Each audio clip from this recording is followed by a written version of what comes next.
మనము interviews attend అయ్యేటప్పుడు అక్కడ మనకి ఇంటర్వ్యూ ఎండింగ్‌లో ఆర్ ఇంటర్వ్యూ మిడిల్‌లో మనకి ఒకటి అనిపిస్తుంది. ఇంకా నేను సెలెక్ట్ అవ్వలేనేమో నేను రిజెక్ట్ అయితుండొచ్చు నా ప్రొఫైల్ అని మీకు అనిపిస్తుండొచ్చు.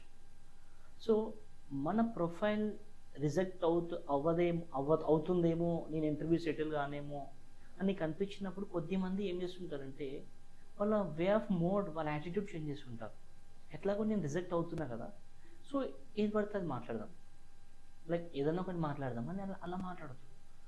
ఫస్ట్ ఇంటర్వ్యూలో మీరు ఎలా కాన్ఫిడెన్స్‌గా స్టార్ట్ చేస్తారో, ఎండింగ్ కూడా అదే కాన్ఫిడెన్స్‌తో మనము మాట్లాడుతూ ఉండాలి. సో, ఇంటర్వ్యూయర్ ఏ క్షణంలో అయినా నీ ప్రొఫైల్ మీద మంచి ఇంప్రెషన్ రావచ్చు. సో, ఇంటర్వ్యూ ఎండింగ్ అయిన తర్వాత కూడా మనం మంచి విష్ చేయాలి. థ్యాంక్ యూ సో మచ్ అండి ఈ అవకాశం ఇచ్చినందుకు. మీరు ఈరోజు టైం ఇచ్చినందుకు చాలా thank you so much. In case నా ప్రొఫైల్ మీకు షార్ట్ లిస్ట్ కాకుంటే నాకు ఏమైనా అవకాశాలు ఉన్నప్పుడు కూడా చెప్పండి. ఓకే, ఈ అవకాశం ఇచ్చినందుకు థ్యాంక్ యూ సో మచ్ అని చెప్పేసి ఇలా మనం ఇంటర్వ్యూని లైక్ నైస్ మోడ్లో వాళ్ళని ఆపరేట్ చేస్తూ ఉండాలి, హ్యాండిల్ చేస్తూ ఉండాలి.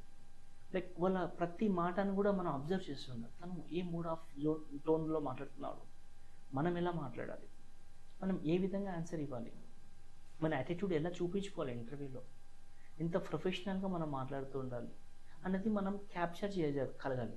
అంటే ఇప్పుడు ఇంటర్వ్యూలో ఒక సంభాషణ మీకు వచ్చినప్పుడు ఏ వర్డ్ మాట్లాడుతున్నా కూడా నీకు తెలిసిన వర్డ్సే బయటకు రావాలి. సో, నీకు తెలియని వర్డ్ ఏమన్నా బయటకు వచ్చినప్పుడు ఇంటర్వ్యూ ఆ తెలియని వర్డ్ గురించి అడిగింది అనుకోండి, అప్పుడు మీరు స్ట్రక్ అయిపోతారు.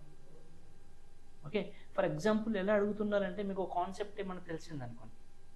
ఫర్ ఎగ్జాంపుల్ ఆ కాన్సెప్ట్ తెలిసినప్పటికీ ఆ కాన్సెప్ట్ గురించి మీకు తెలిసిన టాపిక్కి ఎండింగ్లో మాట్లాడుతూ ఉండాలి. లైక్ ఒక టాపిక్ ఎగ్జాంపుల్గా చెప్పాలి అంటే, లైక్ ఒక ఎగ్జాంపుల్ చెప్పాలంటే మీకు ఏ విధంగా చెప్తామంటే, నవేడేస్ ఒక రిసెషన్ అనేది చాలా ఉంది ఐటీ జోన్లో అని ఒకటి అన్నారు. మీరు ఏమన్నారు, రిసెషన్ అనేది ఉంది ఐటీ జోన్లో అని చెప్పి అన్నారు.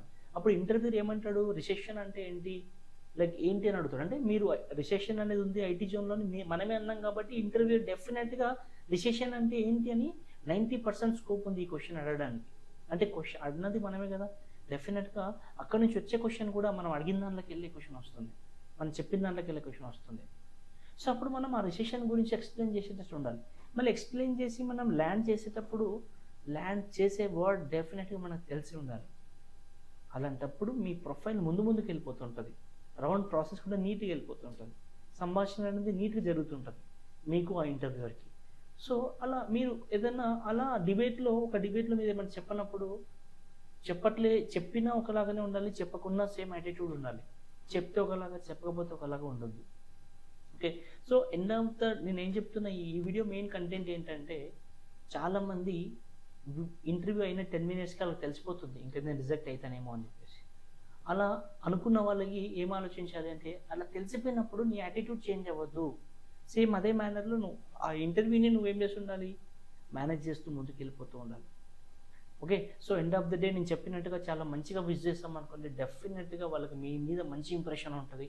ఈరోజు కాకుండా రేపైనా ఏమైనా అవకాశం ఉన్నప్పుడు డెఫినెట్గా నీకు మెయిల్ పెట్టి నీకు కాల్ చేసేయడం, పిలిపించుకోవడం జరుగుతుంది. ఓకే, సో ఈ వీడియో అలా ఆలోచించే వాళ్ళకి యూస్ఫుల్గా ఉంటుంది, ఒక మోటివేషనల్గా ఉంటుందని చెప్పేసి చేయడం జరిగింది. ఒకవేళ ఈ వీడియో మీకు నచ్చినట్లయితే లైక్ అండ్ సబ్స్క్రైబ్ చేసి షేర్ చేయగలరని కోరుకుంటున్నాను. Thank you.